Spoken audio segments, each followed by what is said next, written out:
So welcome to Coach on the Couch, and this is the very first interview I'll be doing with the wonderful Clara Monroy. And today we'll be exploring Clara's journey to her business, how she's came up with the idea, the vision, and the steps she's taken in order to get there. And I'm really pleased to have Clara on the couch with me, the famous white couch of Animas. So Clara, let's just get into it straight away. Just tell us a bit about who you are, just maybe tell the viewer who you are and your journey. Thank you very much for having me here. Oh gosh, where am I? I think I am at a stage that is really, it feels really interesting, because it's almost like everything that I've done for the last 24 months is coming together nicely. I have spent pretty much the last 12 months. Did I press record? Yeah. Phew. I spent pretty much the last 12 to 18 months thinking about my business, and where it's true that I have had that sort of vision since the very beginning, but I knew where I wanted to go, but it was kind of blurry. It was, and now it's more like, that's where I want to go, and this and this is what I want to do. And I know that there are a number of possibilities that I can explore once I get this thing started. Basically, what I do is I work with gay women, and what came up for me during my journey in Animas and during the mentoring with you was that meaning and connection were really important. I never in my life used to think that. I used to think it was freedom, it was independence, a lot of other things. And I sort of discovered myself, and it's quite funny because you remember how I used to be at the beginning of my journey, and you see me now and it's like, is it even the same person? But I think that the massive difference for me is that I have really and truly understood what matters to me. And instead of trying to fit some expectation, I am actually going for it. So meaning and connection. And this is what I'm doing in my business. My business is about connecting women. So it's really amazing how from being shy and not knowing, almost not having a voice and not wanting to be seen, now I am this. I am myself. I am this very extrovert person who easily connects with people, who is really keen, really interested in connecting and in finding, in understanding what matters to people. So the business at the moment is all about creating opportunities, creating situations for women to connect with each other. Obviously, as you know, probably everyone in Animas knows, I am a gay woman. So that's the people these are the people who I serve, the gay women. I find myself working better with people from late 20s onwards. I guess it's because I have that shared experience, and this is kind of the target that I want to help. And what I find, the more I work around women, what I find is there is a deep need for connection. There is a deep need for connection with yourself. A lot of people don't understand what matters to them. Exactly the same situation that I was. It's quite funny how once I sorted myself, or I understood myself better, I understood how I could go and help the people who I want to serve.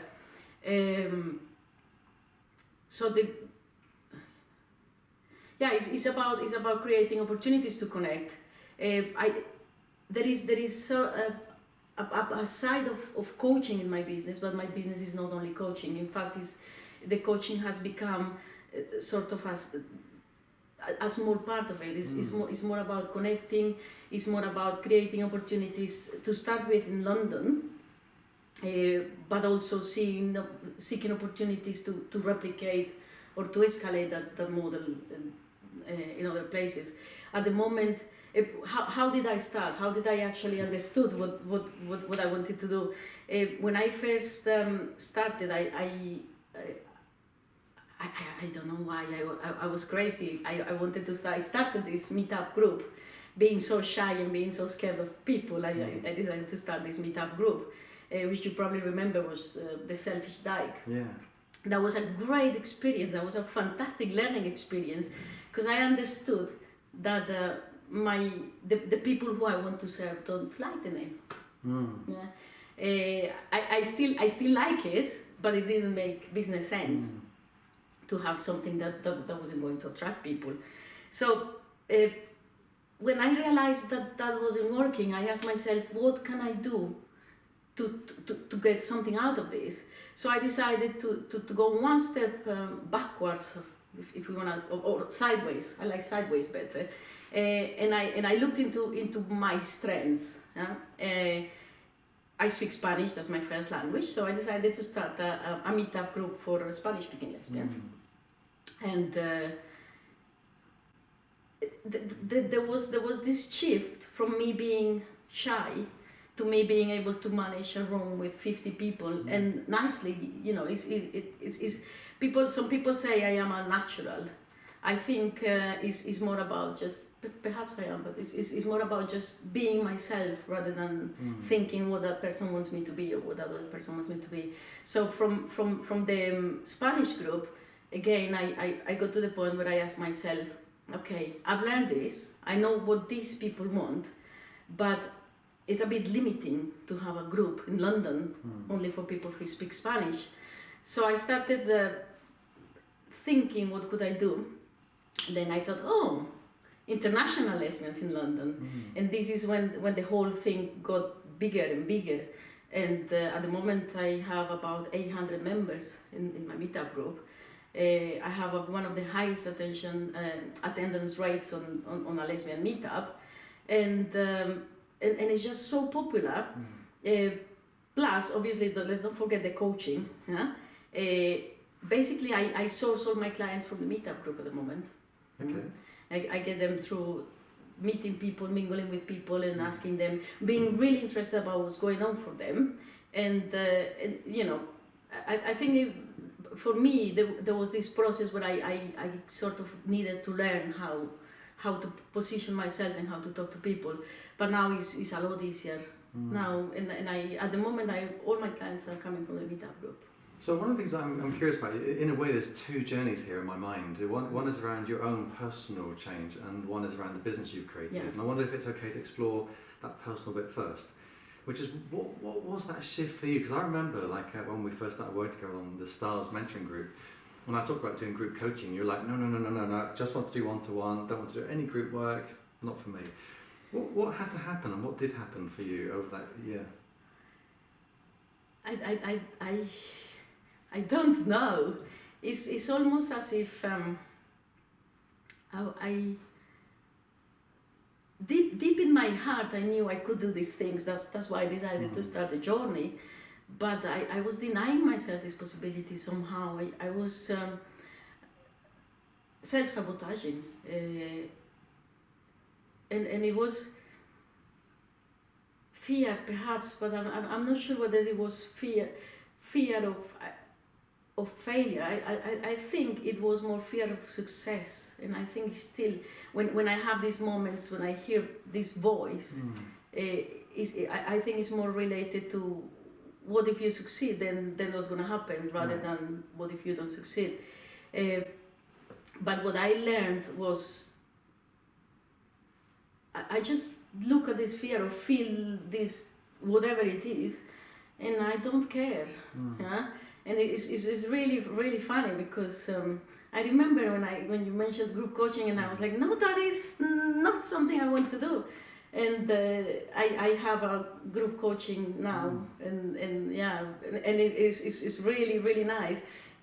The first couple of sessions I had one person, but now it's growing and people are coming back. Yeah.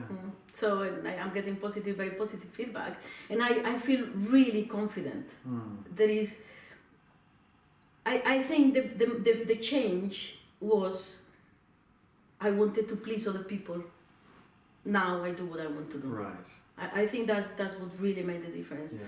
I don't think about what people are going to think about me, because I know that not everybody's going to like me. Some people won't like me. What enabled that to happen though, that shift? Because I reckon there'll be people watching going, okay, but how did you kind of make that shift? Well, there were the different elements. One element was that I embarked on this journey with other people who were going through the same sort of thing, different situations, different issues. But I remember before I entered that room, in my head I was going, oh gosh, I'm the only one in here who doesn't have a clue. I'm the only one who has no coaching experience. I've just finished my course, and I remember by the end of the first session I thought, I heard these other people perhaps feel the same way, and that sharing and being able to open up. I remember there was this one session when up to then I had been sort of in the background listening and trying to understand what was going on, and there was this one session where you left the room and you said something like,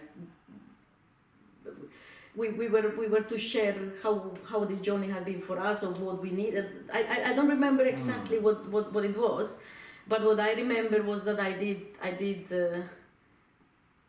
open up, and I allowed myself to be vulnerable in front of everybody, and the reaction was just amazing. I just felt so loved in a way, so accepted, that I thought, this I am being myself, and it's nice, and it feels nice. So I think that was part of it, and definitely coaching. I was through the deepest part of my journey, I was being coached, and it really helped. Yeah. Okay.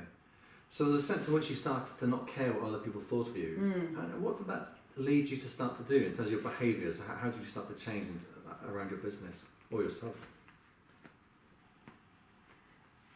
I started trusting myself more, and sort of stopped overthinking, and also accepted that perhaps this might be a failure, but it's okay, because before I used to try to not to fail, hence so it was more about, even if it's a failure, it's part of the journey, and like. If you allow me to go back to Meetup, I have 3 Meetup groups now, but I have had 6. I have shut down 2 of them, given another way. So it's not, I don't stop to think too much. If it's not working, it's not working. No matter what. So it allowed me to just do. Just try things. Yeah, definitely. Okay.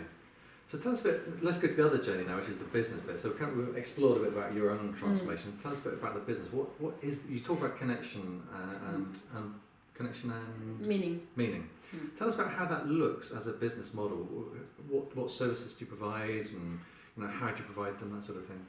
Okay, so it's a lot to do with organizing events.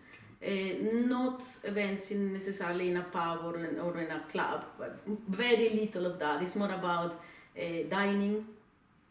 There is something that we don't dining, but there is something, we are adding a new element. We are adding secret dining. Okay.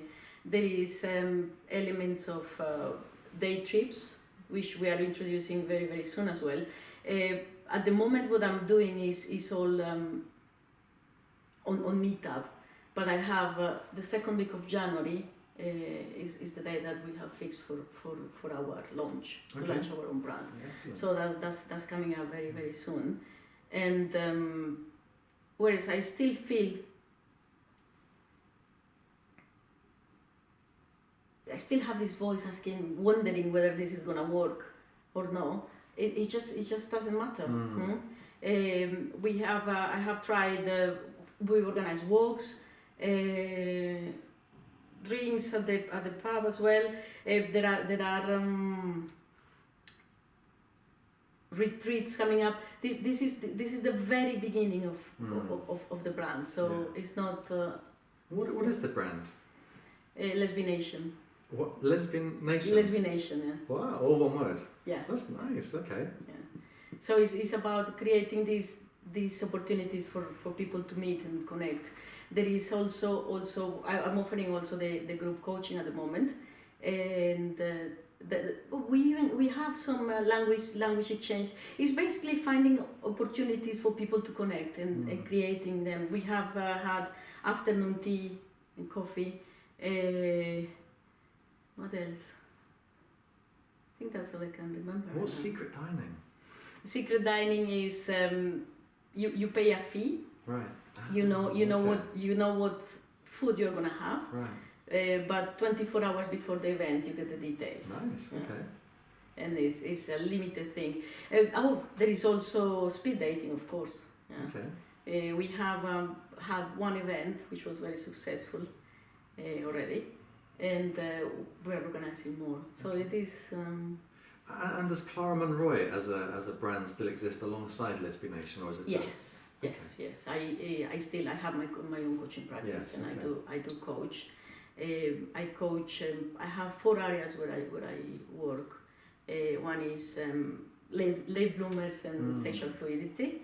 Then there is breaking up without breaking down, coming out, and self-empowerment. Okay. I'm also considering to work a bit more with social skills, because that is a need that I can see that there is in each. And that's all within Clara Monroy? That's all on the Clara So Lesbian Monroy. Nation is like the events and that kind of stuff, Yeah. and then the Clara Monroy is the coaching and. Yes. Great. Okay. So I'm just gonna. We've also got, just for the camera, we've also got Rob and Karen in the house with us. So I'm just gonna check in with them if there are any questions coming up for you guys you'd like to ask Clara. Just wondering about the marches that you did, how they went. The marches. Yeah, on Pride. Oh, Pride was fantastic. Yeah, thank you for reminding me. That was the very first time I think we had over 100 people during the day. But I organized breakfast. We had breakfast, we marched together. We had the after march party and then the evening party. So it was just absolutely amazing. In fact, for next year, we're already planning to march together as a group, because this year we just joined. Okay. So next year is. So you have your own Lesbian Nation march. Yes. Fantastic. Yeah. Okay. So next year we will have our own presence there, and that was really nice. I think that was a turning point somehow, because after Pride, we get about 10 people a week, 10 new people in the group a week, and that is quite a lot. Yeah. Well, on that note about growing your community, how are you doing that? So you've got this organic growth from the sounds of it. Yeah. Are you doing anything actively to grow the community? I'm not sure about if this answers the question, but what I do is I really connect with people when we have the meetups, when we have activities, and what happens is people bring their friends. Okay. So we get lots of people that come because they are friends with somebody. Whenever I get a new person, I ask them how they found us. And the most people say they've heard from somebody that it was a really great experience, that it was a nice group, that they really enjoyed themselves, and this is the reason.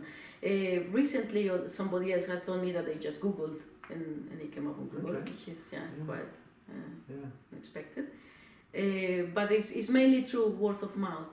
Yeah. Okay. And Karen, any questions from you? I just wonder if you have a vision, or what your vision is for the next year for your business. Oh, so did your camera caught that, didn't it? Of course it did. What's the vision for the next year?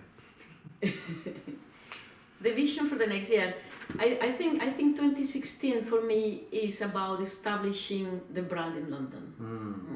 So is by the 31st of December 2016, what I want is, when a lesbian in London hears Lesbian Nation, she knows what it is. Yeah. Nice, top of mind. Yeah. Nice. So that will be that goal. Obviously there are I would like to move London is definitely the thing. I think 2016, conquering London in 2016 is focusing on that. And overall, when you look back at your journey, What are some of the highlights of the whole experience for you? It's just weird, because sitting here, I'm thinking, I don't know if I've done a lot, but I think it's because I'm here and it feels natural, and you know that stretch, that growth is there. If I look 12 months back, and if I put myself back then and look forward, wow, it is, you know, I have moved so much, and I think so some of the moments that were really beautiful was, you know, just for me, that sense of community, that sharing with other people, and the way I feel when I'm doing it. I think that is one of the best things that I get out of this journey. And also another thing is, this is regarding coaching. It's true that I have always felt good when I'm coaching, but it just gets better and better. I feel more confident. I take more chances. I feel like the real thing, if that's. Yeah. So it's for me. I am a very sort of deep person. For me, it's all about feeling and meaning, and you know, I guess the soft stuff.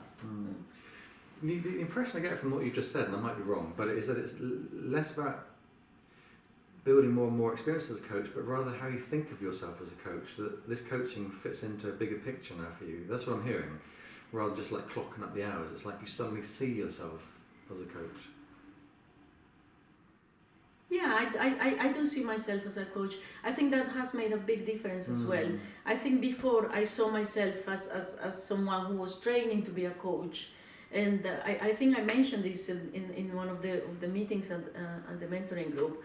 I said I did struggle introducing myself as a coach at some point, and I would say, oh, I'm somebody who used to do this and now is trying to do that, and I have absolutely no problems, because I am a coach. And I feel it. That's what I feel like. There's an identity thing. It's not just like I've got X amount of hours, therefore I'm a coach. It's like something shifted inside you. Yeah, 100%. The hours, I don't know. They are somewhere in a log. It doesn't matter. Is there anything else you'd like to add to maybe something I've missed, or that Robert Karen missed from this conversation that you would love to throw in? Well, for me, the one thing that I think has made a really big difference is authenticity. So yes, when I found myself being authentic, everything else fell into place, and now it's not easy, but it's very simple to go around doing what I need to do, or what I want to do. Sorry, just to build on that, how did you step into authenticity? I mean, we kind of talked about it at the start, but I'm just curious what that means to you to step into authenticity. It's just really matching what I feel I want to do with the doing. Right. So it's not doing this because that might be the effect. It's more, yes, I want to do this, and it doesn't mean, you know, that I don't do things that perhaps I wouldn't want to do, but I do things that perhaps in other circumstances I don't want to do, but I do understand that this is what is required for me to get where I want to get. Hence, I want to do it, because that's going to take me where I want to go. So that's how I live my authenticity now. Excellent. Thank you very much. Clara Monroy, thank you. Thank you, Nick.